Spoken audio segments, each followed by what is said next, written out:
श्री बाबा केदारनाथ धाम यात्रा में आप सभी का हार्दिक स्वागत है। नमस्कार दोस्तों, मैं आपका होस्ट लाकड़ा आप सभी का स्वागत करता हूं अपनी नई वीडियो में। तो दोस्तों, बाबा केदारनाथ यात्रा से जुड़ी छोटी से बड़ी जानकारी मैं आप सभी को इस वीडियो में दूंगा, जो आपके यात्रा के दौरान बहुत काम आएंगी। तो दोस्तों, यदि आप इस साल बाबा केदारनाथ के दर्शन करने वाले हैं तो इस वीडियो को बिना स्किप किए जरूर पूरा देखिए। आप सभी को इस वीडियो में बहुत ही महत्वपूर्ण जानकारी देखने को मिल जाएगी, जो आप सभी को इस यात्रा के दौरान बहुत काम आएंगी। तो दोस्तों, वीडियो को पूरा देखिए और वीडियो अच्छी लगे तो वीडियो को लाइक शेयर करना न भूलिएगा। साथ ही कमेंट बॉक्स में जय बाबा केदारनाथ अवश्य लिखिए। तो दोस्तों, इस वीडियो में मैं आप सभी को बताने वाला हूँ कि आपको बाबा केदारनाथ धाम यात्रा कब और कैसे की जानी चाहिए, साथ ही क्या क्या साथ में लेके जाना चाहिए, बस, ट्रेन, टैक्सी और होटल का खर्चा,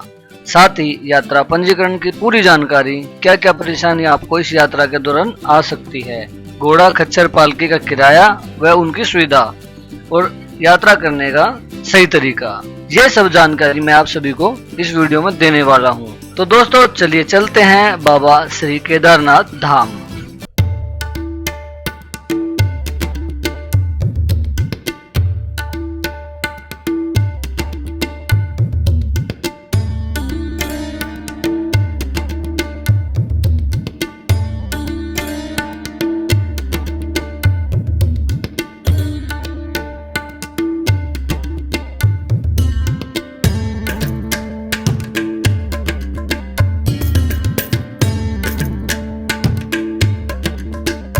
तो चलिए दोस्तों, बात करते हैं कि केदारनाथ धाम कैसे पहुंचा जाए। तो दोस्तों, केदारनाथ धाम का पहला पॉइंट है हरिद्वार। हरि के द्वार से ही यात्रा आरंभ होती है बाबा केदारनाथ धाम की। तो दोस्तों, बात करते हैं सबसे पहले फ्लाइट की। तो केदारनाथ का सबसे नजदीकी एयरपोर्ट है देहरादून का जोली ग्रैंड एयरपोर्ट। वहां से बाबा केदारनाथ की दूरी लगभग 248 किलोमीटर है। एयरपोर्ट के बाहर से ही आपको टैक्सी की सेवा उपलब्ध हो जाएगी। साथ ही दोस्तों, बात करें टैक्सी के चार्ज की, तो आपको यहाँ पर डे के हिसाब से टैक्सी अवेलेबल होगी। पर डे का जो चार्ज यहाँ पर छोटी टैक्सी का रहेगा वो 4 से 5 हजार रुपये रहेगा। वहीं आप बड़ी टैक्सी बुक करते हैं तो आपका 5 से 7 हजार रुपये पर टैक्सी का रहेगा। तो दोस्तों, बात करते हैं बाई ट्रेन। बाई ट्रेन में सबसे नजदीकी रेलवे स्टेशन रहेगा आपका हरिद्वार। हरिद्वार पूरे भारत से वेल कनेक्टेड है। हरिद्वार की रेल से अच्छी कनेक्टिविटी होने के कारण आप भारत के किसी भी राज्य से यहाँ पर आसानी से पहुँच सकते हैं। हरिद्वार रेलवे स्टेशन से लगभग 242 किलोमीटर की दूरी पर स्थित है बाबा केदारनाथ धाम। साथ ही रेलवे स्टेशन के बाहर से ही आपको टैक्सी की सेवा भी उपलब्ध हो जाती है। टैक्सी का जो चार्ज रहेगा वो लगभग 5 हजार रुपये से लेके 6 हजार रुपये के बीच में आपका रहेगा। तो चलिए दोस्तों, बात कर लेते हैं बाई बस की। साथ ही दोस्तों, आप सभी को बता दूं कि बाबा केदारनाथ के लिए डायरेक्ट बस अवेलेबल नहीं है दिल्ली से। तो आपको सबसे पहले आपको हरिद्वार तक आना होगा। हरिद्वार, ऋषिकेश और देहरादून से बाबा केदारनाथ के लिए बस अवेलेबल हो जाएंगी। साथ ही दोस्तों, बात करें किराए की, तो देहरादून, हरिद्वार और ऋषिकेश से लगभग 800 रुपए से लेके 1200 रुपए का चार्ज करेंगी बसें और आपका ड्रॉप कर देंगी सोनप्रयाग तक। सोनप्रयाग दोस्तों वह पॉइंट है जहां पर बस और टैक्सी का लास्ट पॉइंट होता है बाबा केदारनाथ यात्रा धाम के लिए। साथ ही दोस्तों, आप सभी को बता दूं कि ऋषिकेश से लगभग 206 किलोमीटर की दूरी है बाबा केदारनाथ धाम की। आपको लगभग यह रास्ता 200 किलोमीटर का रास्ता बाई रोड ही आपको तय करना होगा। साथ ही दोस्तों, आपको जाने से पहले एक यात्रा रजिस्ट्रेशन जरूर करवाना पड़ेगा। तो दोस्तों, यदि आप यात्रा कर रहे हैं और आपने रजिस्ट्रेशन नहीं करवाया है तो मैं आप सभी को एडवाइस दे रहा हूं कि दोस्तों, यात्रा कभी भी मत करना, क्योंकि यात्रा के दौरान आपकी यात्रा पर्ची जरूर चेक होती है। उसी के बाद आपको आगे जाने दिया जाता है। यदि आपके पास यह पर्ची नहीं होगी तो आपको यात्रा वहीं पर रोक दी जाएगी। तो दोस्तों, यदि आपने अभी तक यात्रा रजिस्ट्रेशन नहीं करवाया है तो आप www.uttarakhand.touristkare.uk.gov.in पर जाकर अपना रजिस्ट्रेशन करवा सकते हैं। चलिए दोस्तों, बात करते हैं बाई कार और बाइक से। तो मैं आप सभी को सजेशन दूंगा कि दोस्तों, बाइक आप ये यात्रा न करें, क्योंकि इसमें लगभग 200 किलोमीटर की दूरी आपको हिल स्टेशन में करनी है। तो चलिए दोस्तों बात करते हैं बाई कार। यदि आप दिल्ली से यह यात्रा शुरू कर रहे हैं तो आपकी लगभग 450 किलोमीटर के करीब दूरी रहेगी बाबा केदारनाथ धाम की। तो दोस्तों बात कर लेते हैं सीएनजी पंप और पेट्रोल पंप की। यदि आप दिल्ली से यात्रा कर रहे हैं तो आपको 21 सीएनजी पंप ऋषिकेश तक आपको देखने को मिल जाएंगे। लास्ट सीएनजी पंप आपको हरिद्वार और ऋषिकेश में देखने को मिल जाएगा। लास्ट सीएनजी पंप आपको ऋषिकेश सीएनजी पंप के नाम से ही रजिस्टर है, वहीं पर आपको सीएनजी उपलब्ध हो जाएगी। और साथ ही बात करें पेट्रोल की तो पेट्रोल को आपको इस यात्रा के दौरान कोई भी पंप की कमी नहीं रहेगी। अब बात कर लेते हैं दोस्तों टोल की। टोल आपका अप एंड डाउन का लगभग यहाँ से दिल्ली से आपका 950 रुपए का टोल आपको देना होगा। जैसे ही दोस्तों आप बाई रोड यह यात्रा कंप्लीट करते हैं तो सोनप्रयाग पहुंचते ही आपको बहुत बड़ी पार्किंग आपको देखने को मिल जाएगी।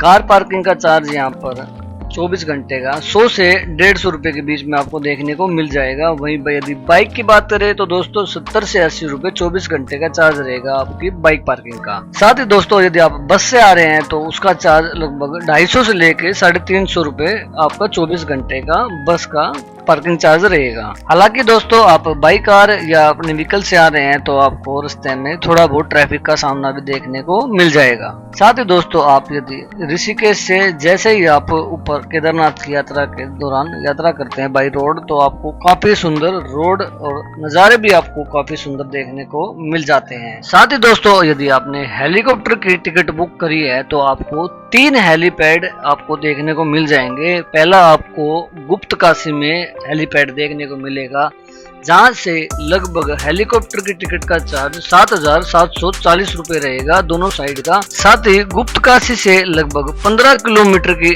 दूरी पर स्थित है फाटा सेकंड हेलीपैड रहेगा। वहां से टिकट का जो चार्ज रहेगा लगभग 5,550 रुपए का टिकट चार्ज रहेगा दोनों साइड का। और लगभग फाटा से लगभग 8 किलोमीटर की दूरी पर सिरसी से हेलीकॉप्टर का जो चार्ज रहेगा वो लगभग 5,498 रुपए दोनों साइड का टिकट का रहेगा।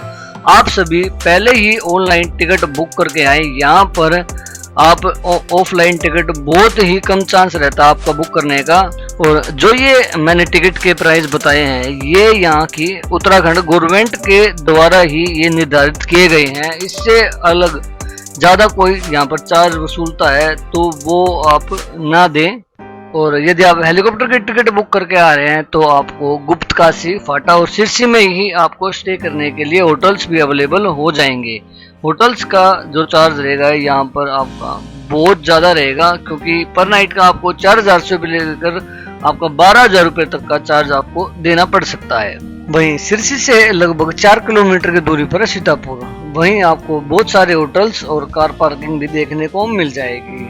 और सीतापुर से लगभग 2.5 किलोमीटर की दूरी पर है सोनप्रयाग, जो आपका बाई रोड लास्ट पॉइंट रहेगा। वहीं पर आप बहुत बड़ी पार्किंग देख सकते हैं। यहीं पर आपका यात्रा रजिस्ट्रेशन पर्ची आपकी चेक होती है, उसी के बाद आपको यात्रा के लिए आगे जाने दिया जाता है। सोनप्रयाग में भी आपको बहुत सारे होटल देखने को मिल जाते हैं। तो आप यदि हेलीकॉप्टर से यात्रा नहीं करना चाहते तो आपको 2 या 3 दिन इस यात्रा में आपको यहाँ पर रुकना पड़ेगा। तो बात करूं आपकी सीतापुर या सोनप्रयाग होटल्स की तो आपको लगभग तो 3,000, 5,000, 6,000, 7,000, 8,000 तक के रूम आपको यहाँ पर अवेलेबल हो जाएंगे। लाखों की तादाद में श्री केदारनाथ बाबा के दर्शन करने के लिए श्रद्धालु आ रहे हैं और उसी का फायदा उठा रहे हैं होटल वाले। तो बजट के बारे में भी मैं आप सभी को बताऊंगा इस वीडियो में, तो वीडियो में बने रहिएगा।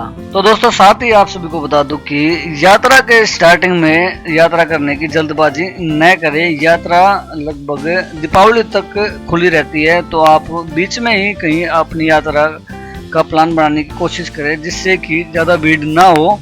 यदि आप सितंबर, अक्टूबर, नवंबर ये 3 महीनों में यदि आप अपनी यात्रा का प्लान करते हैं तो वो समय काफी अच्छा रहेगा। उस समय भीड़ थोड़ी कम रहती है जिससे कि आप अपनी यात्रा आसानी से कर सकते हैं। साथ ही यदि आप यहाँ बर्फबारी का मजा लेना चाहते हैं तो यात्रा के स्टार्टिंग दिनों में ही आए और थोड़ा वीकेंड को अवॉइड कीजिएगा, क्योंकि वीकेंड पर यहाँ पर बहुत भारी भीड़ होती है। तो भीड़ की बात करूं तो दोस्तों सोनप्रयाग में ही आपको 2 से 3 किलोमीटर तक लंबी लाइन आपको स्टार्टिंग यात्रा में देखने को मिल जाएगी। सोनप्रयाग से लगभग 5 किलोमीटर की दूरी रहेगी गौरीकुंड की। गौरीकुंड के लिए आपको सोनप्रयाग से जीप अवेलेबल हो जाएगी। जीप का जो चार्ज रहेगा वो आपका 60 रुपए के लगभग रहेगा पर पर्सन का। एक जीप में 12 यात्री जाते हैं, तो उस हिसाब से आपके यहाँ पर लगभग 1 से 1.5 घंटे का समय लग सकता है आपका यात्रा के दौरान पहुंचने का। गौरीकुंड दोस्तों वह पॉइंट है जहां से आपकी पैदल यात्रा शुरू होती है।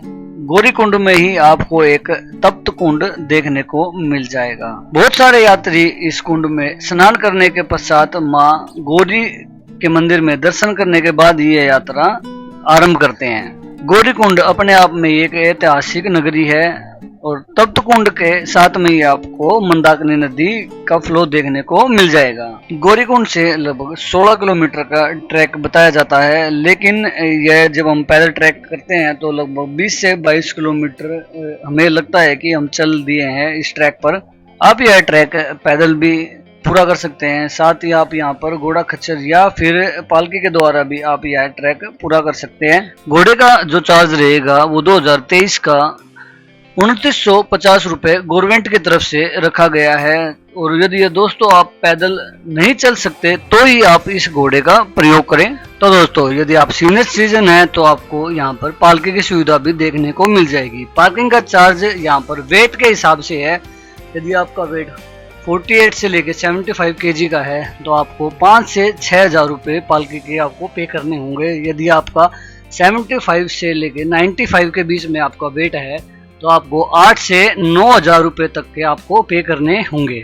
और यदि आपका वेट 95 से भी ऊपर है तो आपको 10,000 से लेके 12,000 रुपये तक का आपका चार्ज लगेगा पालकी का। सारे दोस्तों आप यदि पैदल यात्रा कर रहे हैं, घोड़े से कर रहे हैं या पालकी से कर रहे हैं इस पैदल ट्रैक को, तो आपको बहुत सारे खूबसूरत नज़ारे आपको देखने को इस यात्रा के दौरान मिल जाएंगे। साथ ही आप बहुत सारे यहाँ पर आप वाटरफॉल भी देख सकते हो छोटे छोटे। तो साथ ही बता दो दोस्तों आप सभी को इस पैदल ट्रैक को क्रॉस करने में लगभग 8 से 10 घंटे का समय लग जाता है। तो दोस्तों यदि आप इस समय से पहले आप अपनी पैदल यात्रा पूरी करते हैं तो आपको मेडिकल प्रॉब्लम बहुत सारी आपको देखने को मिल सकती है, क्योंकि इस यात्रा के दौरान आपको ऑक्सीजन लेवल थोड़ा कम हो जाता है। तो बात करें मेडिकल की, तो मेडिकल के लिए यहाँ पर काफ़ी अच्छी सुविधा दी गई है। हर 1 से 1.5 किलोमीटर पर आपको मेडिकल कैंप देखने को मिल जाएंगे। यदि आप लंबे समय से कोई मेडिसिन ले रहे हैं या सीनियर सिटीजन है या आपके साथ में कोई 10 साल से नीचे का बच्चा है तो आप पैदल ट्रैक ना ही करें, वही अच्छा रहेगा। वहीं दोस्तों आप यदि जैसे ही यात्रा स्टार्ट करते हैं तो वहीं से आप छोटी बड़ी शॉप्स भी देखना शुरू कर देते हैं और ये दुकानें आपको स्टार्टिंग पॉइंट से लेके एंड पॉइंट तक आपको ये दुकानें आपको खाने पीने की देखने को मिल जाएंगी। तो दोस्तों जैसे ही हम ये पैदल ट्रैक स्टार्ट करते हैं तो लगभग 4 किलोमीटर चलने के बाद में जंगल चट्टी आता है और जंगल चट्टी में आपको वाईफाई की भी सुविधा फ्री देखने को मिल जाएगी। वहीं जंगल चट्टी से लगभग 3 किलोमीटर चलने के बाद में आता है भीमबल्ली। साथ ही दोस्तों आपको भीमबल्ली में अच्छी खासी दुकानें देखने को मिल जाएंगी। जैसे हम भीमबल्ली से थोड़ी आगे चलते हैं तो आपको 2 रास्ते देखने को मिल जाते हैं। लेफ्ट का रास्ता पैदल यात्रियों के लिए बनाया गया है, राइट का रास्ता घोड़े खच्चरों के लिए बनाया गया है। यदि आप पैदल यात्रा कर रहे हैं तो आप लेफ्ट का ही रास्ता चूज करें। भीमबल्ली से लगभग 1.5 किलोमीटर की दूरी पर अगला पॉइंट आता है रामबाड़ा। रामबाड़ा अब नाम का ही रह गया है। 2013 की आपदा के बाद यहाँ अब कुछ नहीं रहा। पहले यहाँ पर स्टे करने के लिए होटल बनाए गए थे, काफी अच्छा माहौल रहता था यहाँ का, लेकिन अब यहाँ पर सिर्फ एक लोहे का पुल है जो क्रॉस करना पड़ता है हमें मंदाकिनी नदी को। तो दोस्तों रामबाड़ा से लगभग 1.5 किलोमीटर की दूरी पर है छोटी लिंचोली। वहीं छोटी लिंचोली से लगभग 1.5-2 किलोमीटर की दूरी पर स्थित है बड़ी लिंचोली। जब आप स्टार्टिंग में यात्रा करते हैं अप्रैल मई के महीने में तो आपको इन दोनों पॉइंटों के बीच में बहुत बड़े ग्लेशियर देखने को मिल जाते हैं। बड़ी लिंचोली से लगभग 3.5-4 किलोमीटर की दूरी पर आता है केदारनाथ बेस कैंप। यहीं पर आपका घोड़े खच्चर का स्टैंड देखने को मिल जाता है।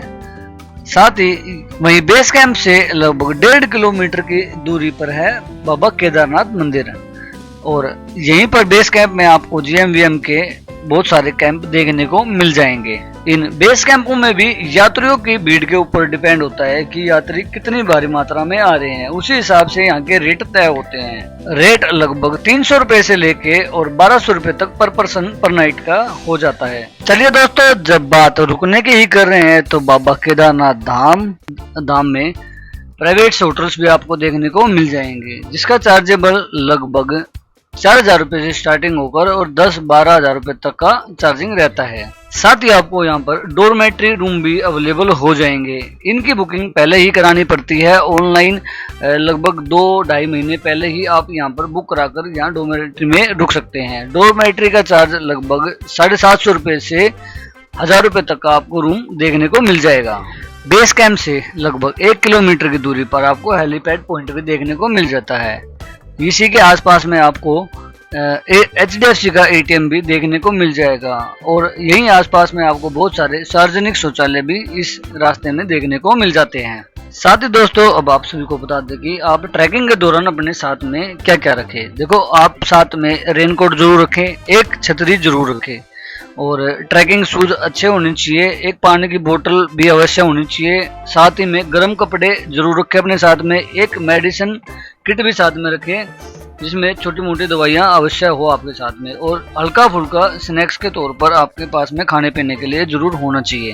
तो साथ ही दोस्तों, बात करें कि केदारनाथ मंदिर की ऊंचाई समुद्र तल से 11,656 फीट की है, तो ऊंचा बहुत ज्यादा ऊंचाई पर यह मंदिर है। तो ऑक्सीजन की थोड़ी यहाँ पर कमी रहेगी, जिसकी जानकारी मैंने आप सभी को पहले ही दे दी है। तो दोस्तों, जैसे ही आप बाबा केदारनाथ धाम के मंदिर में पहुंचते हैं तो आपको बहुत भारी संख्या में भीड़ देखने को मिल जाएगी। यदि आप स्टार्टिंग महीनों में यहाँ पर आते हैं, यदि आप अक्टूबर नवंबर में आते हैं तो हालांकि इतनी भीड़ नहीं होती, भीड़ में 50% तक कमी आ जाती है। साथ ही दोस्तों, आप मंदिर के साथ में ही आप प्रसाद की दुकानें भी आप यहाँ पर दे सकते हैं। प्रसाद आप सभी को यहाँ पर 51 रुपए से लेकर और 501 रुपए तक का प्रसाद यहाँ पर अवेलेबल हो जाएगा। साथ ही आप लाइन में खड़े रहेंगे, आप ये अंदाजा भी नहीं लगा पाते कि आपका नंबर कब आने वाला है। इसके साथ में आपको एक VIP एंट्री भी होती है, जो विशेष पूजा या स्पेशल एंट्री के तौर पर जाना जाता है। तो दोस्तों, बात करते हैं भगवान शिव की आरती की। बाबा केदारनाथ की आरती सुबह 5 बजे और शाम को 7 बजे होती है। मंदिर सुबह 5 बजे खुलता है और शाम को 8:30 बजे तक ही खुला रहता है। उसके बाद मंदिर के कपाट बंद हो जाते हैं, फिर वह दोबारा सुबह 5 बजे ही खुलते हैं। तो चलिए दोस्तों, देखते हैं बाबा केदारनाथ जी की आरती।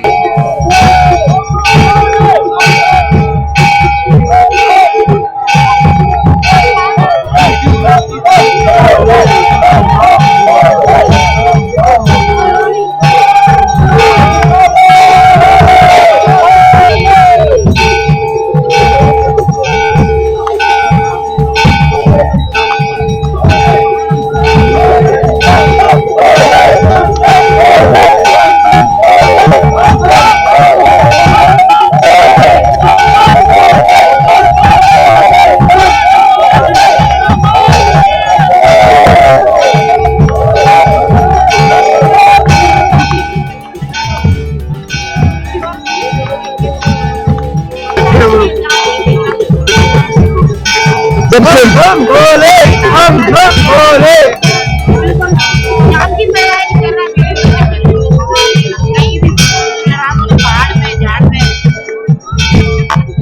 वीडियो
साथ ही आप केदारनाथ मंदिर के पीछे भीमशिला भी देख सकते हैं, जहां भीमशिला की आजकल पूजा भी की जाती है। वहीं उसी के पीछे रास्ता दिया गया है, लगभग 50 मीटर पीछे ही बाबा केदारनाथ के दर्शन करने के बाद में आप बाबा भैरवनाथ के भी दर्शन करने जा सकते हैं। लगभग 1 किलोमीटर की चढ़ाई होती है ट्रैकिंग की, और वहां से काफी खूबसूरत नजारा दिखाई देता है बाबा केदारनाथ धाम का। गुरु शंकराचार्य जी की भी पीछे समाधि बनाई गई है, वहां भी आप जा सकते हैं। तो दोस्तों, आपके यहाँ बहुत भारी जेब कटने वाली है, क्योंकि होटल्स का ले लो या फिर फूड्स का या टैक्सी का, यहाँ पर चार्ज 2023 में बहुत ज्यादा होने वाला है। चलिए दोस्तों, मैंने आप सभी को बाबा केदारनाथ धाम की छोटी बड़ी जानकारी इस वीडियो के द्वारा आप सभी को दी है। यदि मेरे से कोई भी जानकारी बाकी रह गई हो तो कमेंट बॉक्स में जरूर बताना, मैं आप सभी के लिए ऐसी इंफॉर्मेटिव वीडियो लाता रहूंगा। तो दोस्तों, वीडियो अच्छी लगी हो तो वीडियो को लाइक शेयर करना ना भूलिएगा। साथ ही कमेंट बॉक्स में जय बाबा केदारनाथ अवश्य लिखिएगा। और मेरे नए आने वाले दोस्तों ने अभी तक मेरा चैनल सब्सक्राइब नहीं किया तो सब्सक्राइब का बटन दबाकर नोटिफिकेशन का बेल आइकन जरूर दबा दें। साथ ही मिलते हैं दोस्तों अपने अगली वीडियो में। जय बाबा केदारनाथ।